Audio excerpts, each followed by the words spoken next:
예, 안녕하십니까. 번호 1년 번호 126 옹야편 제7장입니다. 계시가 사민자건으로 위비제한데, 민자건이 왈 선위아사언하라. 여유 부하자면 즉 오필제 문상의리라. 季氏使闵子骞为必宰。闵子骞曰：“善为我辞焉。如有负我者，则无必再问上矣。” 문장이 길지 않습니다. 일반적인 한번 해석을 말씀드리겠습니다. 계시 집안에서 계시가 민자건을 시켜서 자신의 봉지인 비 땅이 있습니다. 땅 이름입니다. 비 땅에 읍제로 삼으려 했습니다. 그러자 민자건은 그 심부름을 온 이에게 이렇게 말했습니다. 나를 위해서 사양의 뜻을 잘 전해 주시오. 만약 다시 나에게 찾아와 이런 말을 한다면, 이렇게 한다면 나는 틀림없이 저 문수의 북쪽에 가 있을 것이요. 자, 아주 강하게 이제 얘기를 한 거절한 이런 얘기입니다. 계시는 계시 집안이고요. 삼환 중에서 계시 집안이죠. 구체적으로 누구인지는 나와 있지 않습니다. 다만 이 시대에 이제 공자 시대에 계시 집안에서 힘을 썼던 사람이 계환자와 계강자니까 아마 그들 중에 하나였을 가능성이 있습니다. 계시가 우리 집안에 이제 아까 얘기한 공자를 찾아가서 저걸 물었잖아요. 사람들 추천을 받았잖아요. 그 중에 민자건을 이제 선택을 해서 내 봉지인 저 비읍이라고 하는 땅인데, 이게 이제 산동 저쪽에 산동에 있던 그 읍 이름입니다. 이게 이제 계시 집안의 봉지였어요. 그 읍을 다스리는데 그 읍에 다스리는 읍제를 삼고 싶다. 읍제란 읍의 행정 업무를 총괄하는 자를 읍제라 합니다. 제는 재상제자죠. 근데 읍에도 재상이 있으니까 재상제자 썼습니다. 그 민자건을 시켜서 그 읍제를 삼아야 되겠다 하고 가서 통고를 해가지고 그 읍제가 되도록 빨리 와서 내 말을 듣도록 하라 해서 신부는 갔겠죠. 가서 얘기를 했습니다. 민자건에게 저 계시 집안에 읍제 비읍 있잖아요. 비읍에 제를 좀 해달라고 지금 우리 민씨 집안에서 얘기를 계시 집안에서 얘기를 했는데 가시죠. 이렇게 하니까 바로 민자건이 이렇게 하겠습니다. 선위아. 선은 이제 두 가지 뜻이 있죠. 첫째는 뭐예요? 선악 그럴 때는 착하다는 뜻이고, 최선을 다하겠습니다. 이것은 차선책이다. 이럴 때는 잘하다는 뜻이죠.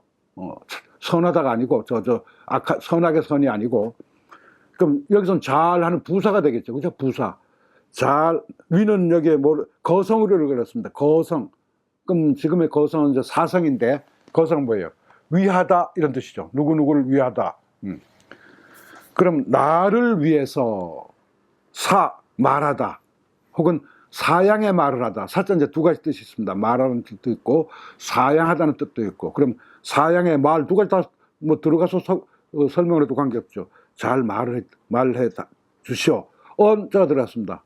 그것에 대해서 언은 이제까지 여러 번 말씀을 드렸습니다만, 종교서에 이 언자를 쓸 때는 타동사로서 목조가 필요할 때나 혹은 시간과 장소의 처소, 그때라든지 그 곳이라든지 거기라든지 이런 말이 함께 들어가야 할 경우에 이 언자를 쓴다라는 뜻입니다. 그럼 여기 그에게 그 일에 대해서, 그런 사안에 대해서 이런 뜻이죠. 나를 위해서 그 사안에 대해서 잘 말해 주시오. 신문을 꺼내 얘기한 겁니다. 이럴 때 여는 같다는 뜻이 아니고 약이라는 뜻과, 그러니까 조건절, 결과절에서, 가정절과 결과절에 있어서의 가정절의 제일 첫물에 쓰는 약과 같습니다. 여는 는 약과 같다. 그럼 약 즉 약 A 즉 B. 그럼 A는 가정절, B는 결과절 이렇게 되겠죠, 그죠? 그럼 만약 뭐라면 하면 즉다면은 이러이러이러한 결과가 나온다 할 때 요 문장을 씁니다. 그래서 여자는 같다는 뜻도 되지만 여기 약의 이 문법적인 구성을 하는 이 약자와 같다. 그 지금도 뭐 백화에는 루거 그러면 가장 많이 쓰는 이 약자 대신 지금 백화는 루거라는 말을 쓰죠. 루거 만약 뭐라면 루거라는 아주 그 아름다운 노래도 있습니다. 예. 자, 만약 그러면 쭉 보시면 뒤에 즉자 찾으셨습니까? 즉자 있죠. 그러면 유부아자는 A가 되겠고 오필제 문상의는 B가 되겠죠. 그러면 A라는 상황이 벌어진다면 B라는 결과가 나타날 것이다. 이렇게 뭐 문장할 때 어려움이 없습니다. 이건 뭐 한문의 가장 기본적인 요소니까요. 그렇게 이해를 하시면 되는. 그럼 유 있다. 부 다시 부자. 거듭복 다시 부. 다시 나에게. 자, 근데 말이 많이 빠졌다고 볼 수 있죠. 나에게 이러한 경우가 있다면 나에 똑같이 와서 이 땅에 읍제를 하라고 뭐 심부름이 온다든지 이런 경우가 있다면 이렇게 됩니다. 그러면 나는 필 반드시 제 어디에 있다라는 실사를 써야죠. 여기는 왜? 지금 백화어만 해도 이 제는 뭐예요? 거의 아주 약화되어서 허사화되어 가죠. 허화되어 가고 있습니다. 어디에로 끝나는 경우가 많습니다. 근데 여기는 어디에 있다. 어디에까지 합해서. 그럼 문수의 북쪽에 있을 것이다. 상은 여기서 북쪽이라 씁니다. 그러나 물가나 뭐 이런 거 상을 얘기할 때는 되게 곁이라는 뜻도 함께 있으니까 나는 문수가에 가 있을 거야 이런 말이죠. 문수는 여러분들 지도 뭐 중국 지도를 놓고 보면은 산동성 되게 북쪽에 있는데 이건 거의 제 나라와 거의 가깝습니다. 이 문수의 하국 문수가 하국으로 쭉 흘러가는데 그 문수가에는 지금은 그 대문구 유적지라고 해서 아주 큰 그 상고시대 신석기 시대인가 구석기 시대 하여튼 그 시대의 유적지가 아주 크게 돼 있습니다. 제가 그거 가봤더니 이게 동이족 문화의 그 굉장한 그 유적지더라고요. 그 유적지가 있던 바로 그런 곳인데 거기가 있을 것이다. 그럼 거기가 있다는 거예요. 여차하면 난 노나라에서 계시 집안에 그렇게 실권이 많아서 나를 못 살고 온다면 나는 제 나라로 도망가 버릴 거야. 나 피해 버릴 거야. 난 벼슬 안 할 거야. 이런 뜻이에요. 자, 그러면은 이 공자 제자들이 말이죠. 이 공자 문화에서 공부를 한다면 다 거기가 다 벼슬을 하고 싶어 했고 벼슬을 했고 또 벼슬을 잘했고 다 이렇거든요. 근데 민자건만은 왜 이랬을까요? 그래서 전체 이 주석에도 나옵니다만 공자 주장의 제자들 중에 그렇게 다 벼슬을 했는데 끝까지 벼슬을 아니한 자는 증자하고 이 민자 등 몇몇 사람밖에 없다 그래요. 다 벼슬을 하고 싶어 했습니다. 근데 이 민자건은 그 이름 그대로 한번 다시 봅시다. 민은 뭐 성씨고요. 자건은 이제 저거니까 자니까 자가 건인데 그것도 자를 붙인 거죠. 건입니다. 자, 민자는 이름이 손입니다. 손. 덜 손자. 손해보다 할 때 손자. 그래서 민손입니다. 이름이 손. 아마 이 사람은 장애를 가진 사람이었을 가능성이 큽니다. 장애를 몸에 신체적으로 장애를 가진 사람이었어요. 그래서 자가 자건입니다. 아마 장애 중에 걸음을 제대로 걷는. 이거 발음 들으면 좀 건자로 나와요. 여기 뭘 쓰든지. 그럼 여기는 이제 의미가 들어가는 글자를 쓰면 됩니다. 그래서 말맞자를 썼어요. 그럼 이건 뭐예요?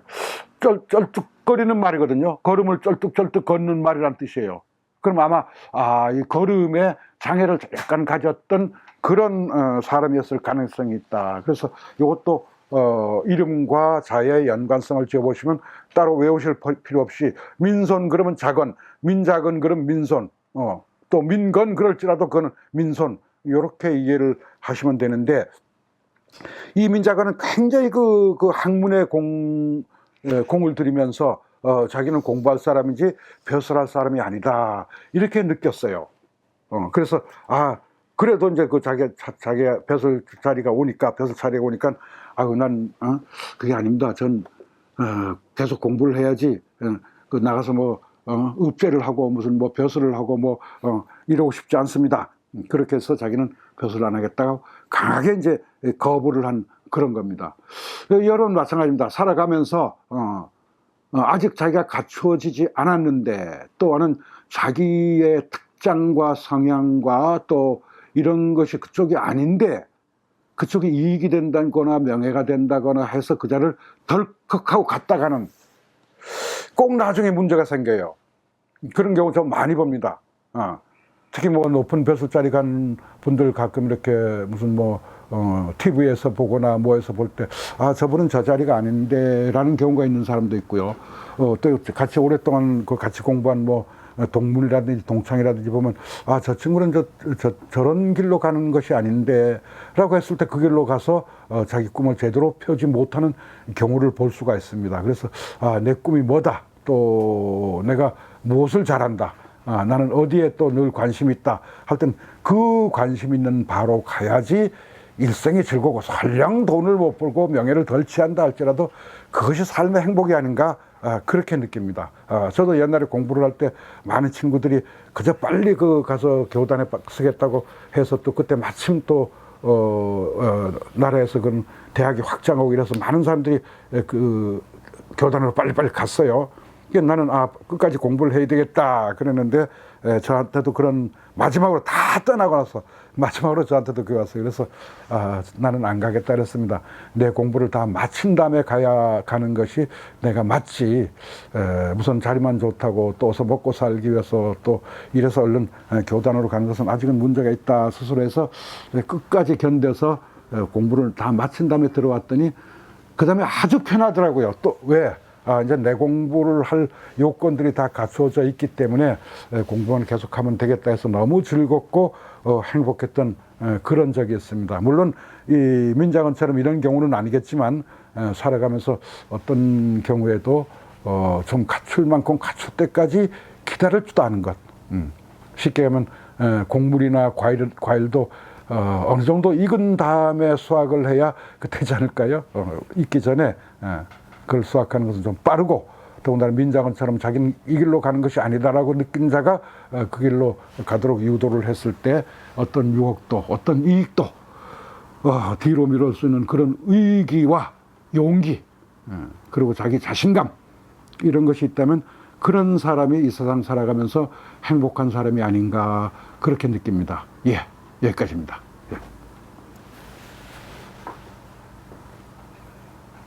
질문 없어. 질문 해요? 하여 계속 이건 끊어버리면 되니까. 저기 질문 하나 드리겠습니다. 예. 그 얘기는 안 해도 돼. 이것도 다 자연스러워 괜찮아. 다 자연스러워 괜찮아. 질문 하나 드리겠습니다라는 말 안 해도 돼. 예. 상투적이야. 여기서 보면 그 나를 표현하는 글자를 나 아자하고 나 오자 예. 쓰는데, 예. 이 어떨 때 이런 뭐 법칙이 있어서 하는 건지, 아니면 어떤 상황에 따라서 나자 나오자를 가려서 쓰는지, 아니면 그냥 뭐 운율을 맞추는 의미가 있는 건지, 뭐 예. 그런 것들이 혹시 차이가 있어요? 예, 정말 좋은 질문했어요. 중국에 나라고 하는 인칭되면서 일찍이 발달했어요. 그래서 여기는 아가 기본이 있죠, 그죠? 그다음 오 있죠, 그죠? 여 있죠, 그죠? 여도 있습니다.